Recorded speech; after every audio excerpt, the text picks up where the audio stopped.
This week on Songs of Praise, I'm here at Leicester Cathedral, where in just 4 days' time, the remains of Richard III, the last English king to die in battle, will be finally laid to rest. Historian Michael Wood takes an exclusive look at Richard's very own prayer book. Did he read this before the Battle of Bosworth? I think he probably did. Meanwhile, David's on the trail of a bishop who's cycling many miles on a mission for Lent. I'm going to be pretty tired and occasionally very fed up and wondering why on earth I'm doing it. And I'm joining a congregation here in Deer Sands, Cornwall, to celebrate at what's thought to be the oldest Christian building in mainland Britain.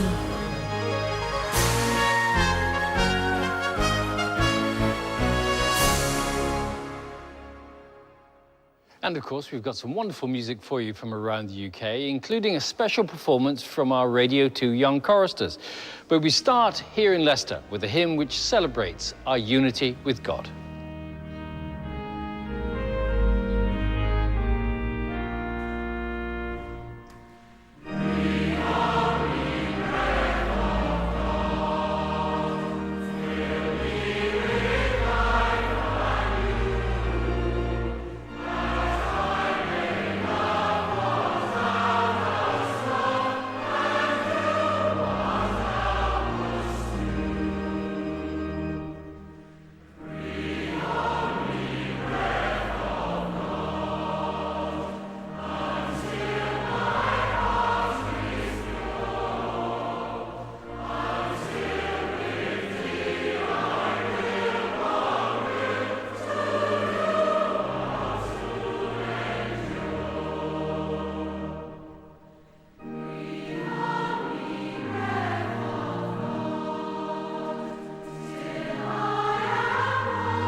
This Thursday, the eyes of the world will be focused on this sanctuary here at the heart of Leicester Cathedral, when the remains of Richard III, killed at the Battle of Bosworth, will be formally laid to rest. About 600 invited guests, including members of the royal family and the Archbishop of Canterbury, will pay their final respects to the King at the end of what's been a truly remarkable story.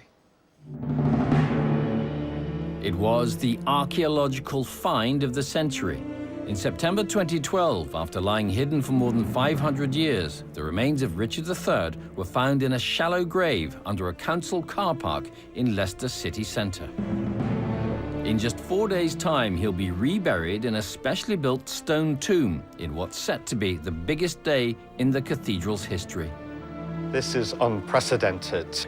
A medieval monarch buried in Leicester Cathedral. And I think those of us involved in it and the people who will be here will remember this for the rest of our lives.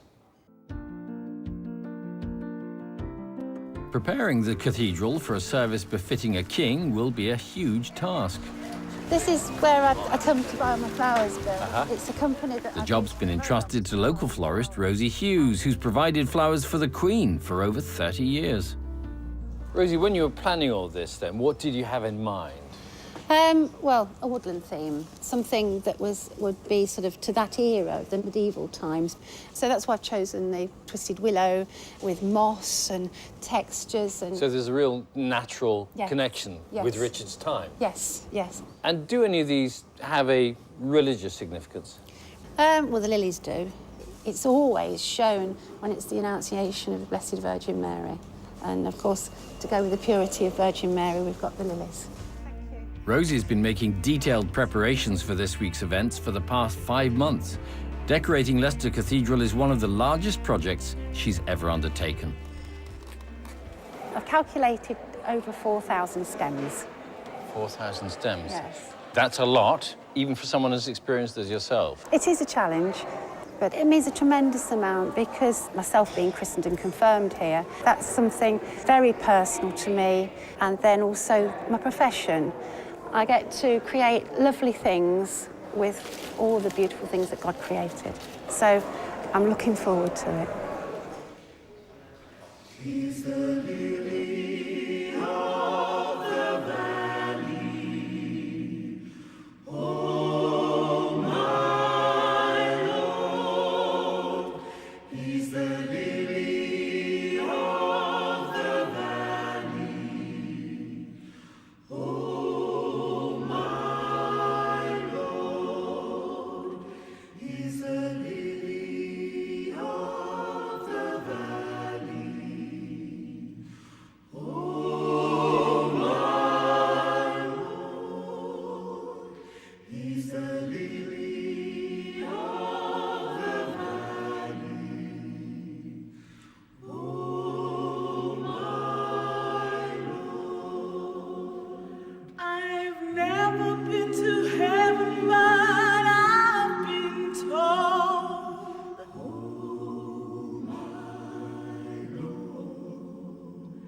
That the streets up there are paved with gold.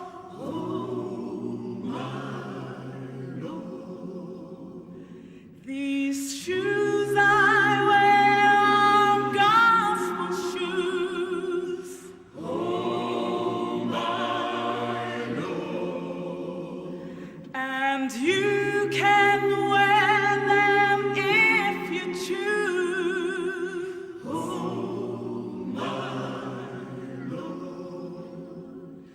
He's the lily of the valley. He's the lily.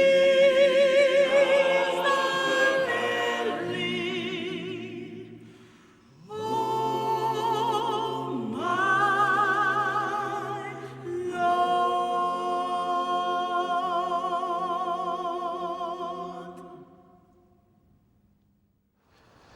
Now, with just 2 weeks to go to Easter, if you've given up something for Lent, you might be finding it tough going by now, in which case you may well sympathise with Bishop Edward Condry.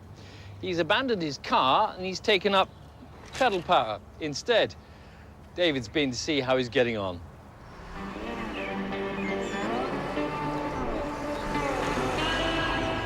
For most people, giving up something for Lent is a personal challenge and a bit of fun.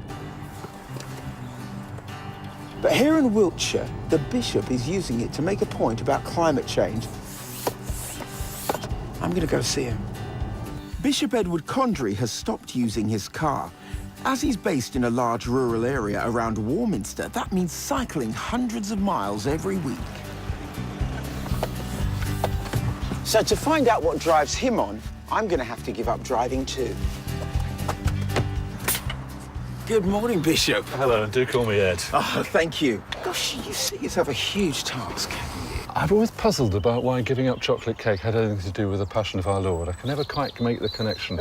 So I'd rather do something positive for Lent. I drive a couple of thousand miles every month. So with train and bike, I'm trying to substitute. What effect has it had on you, giving up the car? It's made me pretty tired and wet and occasionally very fed up and wondering why on earth I'm doing it.